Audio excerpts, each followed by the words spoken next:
By the end of the ride, you understand that Texas 4000 is not just a 70-day journey to fight cancer, but a preamble to a lifetime of purpose.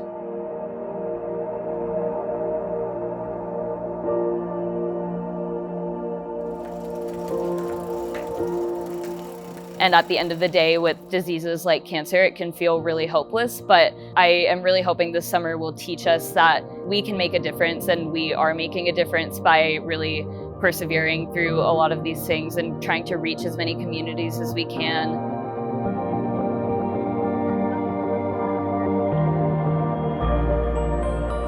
It is my honor to welcome you all here today to celebrate the start of the 2021 team's Cancer Fighting Summer Ride. They were only 5 weeks into their onboarding semester in the spring of 2020 when the pandemic started and everything changed for all of us. I don't think there's ever been a year where Texas 4000 has gone just as it was planned, but we've certainly had our fair share of unexpected difficulties. As the pandemic has kind of raged on, the 2021 team has done a really good job of continuously adapting to a lot of the changes that it's thrown our way. I think everyone in the world has gained a little bit of resiliency through COVID, but trying to plan a cross-country bike tour in the middle of it was something else. There's been a lot of challenges with planning around COVID. That has been just like the biggest hurdle possible. Getting everyone vaccinated, making sure that everyone's safe, distanced, getting bikes, because that was backed up. And this was solved by reaching out to an amazing community of T4K alumni and even just the people on our email list to help get loaner bikes for us to be able to train on. Let's go, y'all! One of the only expectations I had coming into Texas 4000 was to get massive quads, and I will let you know how that goes. One of the hardest things that we've had to go through is not be able to meet in person for the majority of our ride year. And so we moved to virtual meetings. And then we, faced several obstacles during the spring semester. We had several Saturday rides that were rained out, so we weren't able to get those miles in. We also had the freak winter storm hit us, and so we lost out on 2 weeks of training. I would say the hardest part to deal with has been the uncertainty that's sort of inherent in this situation. Not knowing exactly what the summer's going to look like makes it difficult for everybody to plan. I feel like we really overcame it by coming together, and we overcame it through empathy and working together and cooperation in a way that I never anticipated.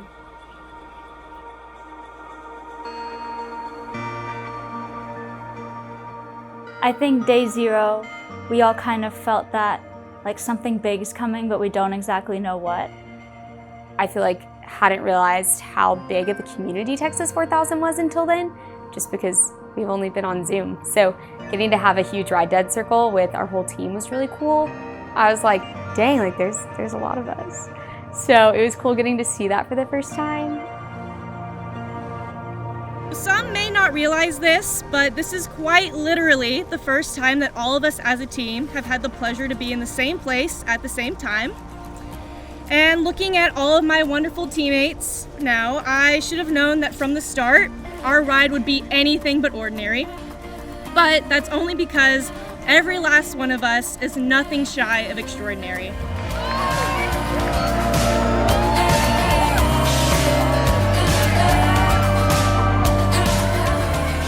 It was just crazy to just finally roll out and just be on the summer ride. I remember once we left Lem Passes, thinking like, this is it, no turning back, like we're on the way. The first 2 weeks of the ride, there was a lot of getting used to each other, getting used to like what our expectations were. In the beginning, we were all just in like the honeymoon phase is what we call it, like bright-eyed, bushy-tailed, ready and anxious to get up in the morning and just bike. Being able to stay in the United States, even though we're not able to go to Alaska, we are reaching so many more new communities, and I think that's something I'm really looking forward to, and I know the whole team will have an impact in that way of getting to form connections in places we've never been before. It's pretty crazy. I applied all the way back in 2018 and found out in 2018, and here I am in 2021. I never thought I would be so many years later, but it was a process, and 2020 we put a lot of work into it, and it didn't go the way we wanted, but I still think we were able to impact a lot of lives and really make a movement. I think As an organization, we just learned how to adapt really well and communicate, which enabled us to, get back out on the road on our bikes and show the world that through adversity, there's are ways to overcome and ways to build bridges and, keep inspiring. This is an impressive group of students. They're committed, they've got dedication and tenacity really beyond what you expect of a college student. It's such an honor to be a part of this incredible organization. And I just want to say thank you to Chris Condit and to Scott for really allowing Abbott to be a meaningful part of this journey.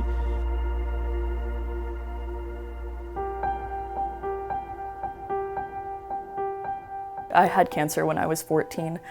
I used to be in the hospital, I had surgeries, I went through chemotherapy, and 9 years later, I'm on a bike, trying to give back to the community that helped me. I joined Texas 4000 in part because I lost my mom to cancer. And even going to therapy or talking to a doctor, I never felt healing in the same way that I did when I met other Texas 4000 riders who went through what I went through. My dad was diagnosed with cancer my onboarding semester, so it just has been so eye-opening and so beautiful to see the kind of support that I've gotten from people that I didn't know at all. I didn't know anyone's name before I joined. Listening to Why I Rides inspires me every day and reminds me why I get on the bike and why we do what we do. The Smoky Mountains route is our brand new 4th route for this summer ride. It is very exciting because the majority of our cities are going to be cities that we've never touched before as an organization. A big part of this summer was meeting people in random places. So like walking into a barbecue place and a man telling me about his daughter who passed away from cancer, and he had never heard of us. So being able to ride for her and give him something to hold on to was really, really special. Something that we were told before we left on the route is that even if it's day 50, 60, 70 for us, it's always day 1 for the host. And I found that to be very true. No matter where we went, the hosts who were taking care of us were always so enthusiastic to be a part of our mission and help us in some way. One thing that I really learned from this summer was how many different communities there are out there who are fighting for the same thing that we're fighting for, and that's hope, knowledge, and charity in the fight against cancer. And we met so many people who are involved in cancer fighting organizations in their own communities. I can confidently say that while our experience was dramatically different from teams in the past, we see ourselves as pioneers who are blazing this trail that will probably never be walked again. Knowing that you can push yourself to this point that I didn't think I could push myself to before was something that was just really special. When you're 90 miles into a 130-mile ride and you think you can't go anymore, but then someone dumps water on your head and you are filled with energy and suddenly you can bike 40 more miles. There's something really powerful about that. I think that living each day with so much purpose, doing ride dedications every morning and starting every morning with gratitude and love for your teammates and people in the cancer community is something that's going to stay with me.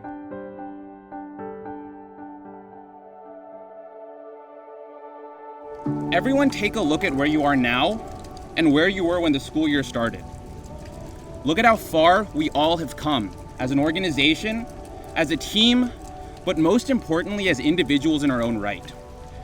For my Rockies friends, we're gonna climb literal mountains, and we're gonna engage in conversations with rural communities between here and Canada, some of whom need us the most. For my Sierra friends, you're gonna cross deserts, and you'll bring hope, knowledge, and charity all along the West Coast. For my Ozarks friends, you're gonna battle some gnarly headwinds. Yeah. And you're gonna have some really long days in the saddle, but you'll be biking right through the cancer belt and spreading amazing resources and knowledge, again, to communities and centers that need us the most. And for my Smokies friends, you're also gonna climb some mountains, but with the added benefit of bringing T4K to a completely new part of the country, one we've never been to before. My red dedication is that I will ride for you, for the 2021 team, to give you the strength and the tenacity to overcome the obstacles and the hills and the wind and the rain that's inevitably ahead, but also to remind you to pause and really take advantage of the special moments that are going to happen on the ride that you don't want to have pass you by. I just want to say I want to congratulate all of them for continuing to stick with it over the past year, even when it's been so very hard to believe that this day would come.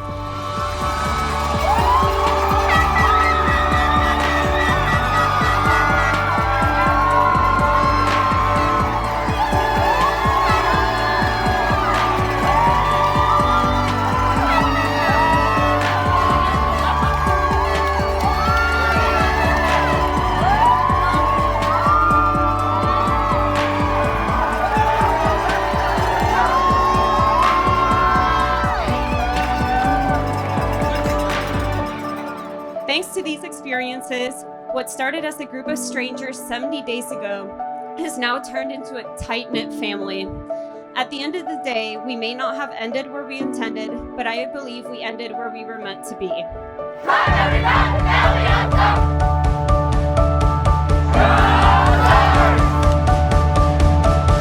We'll be together whatever the weather, whether we like it or not.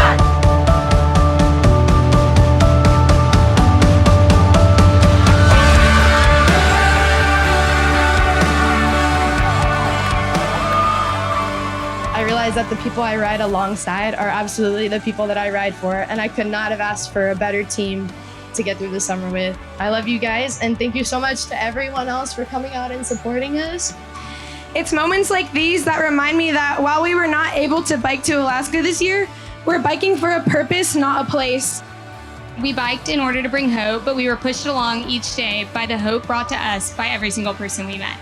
And if this experience has taught me anything, it is that we should strive to adopt this sense of generosity, this sense of love, and this sense of community into our daily lives. Because by doing so, we connect with people, we provide them meaning and purpose, and we find meaning and purpose ourselves. So while I might shed a few tears tomorrow morning when I wake up and I don't see you all curled in your sleeping bags around me, I'll be okay, because at the end of the day, we'll carry pieces of one another in our hearts for the rest of our lives. Thank you. Love you guys.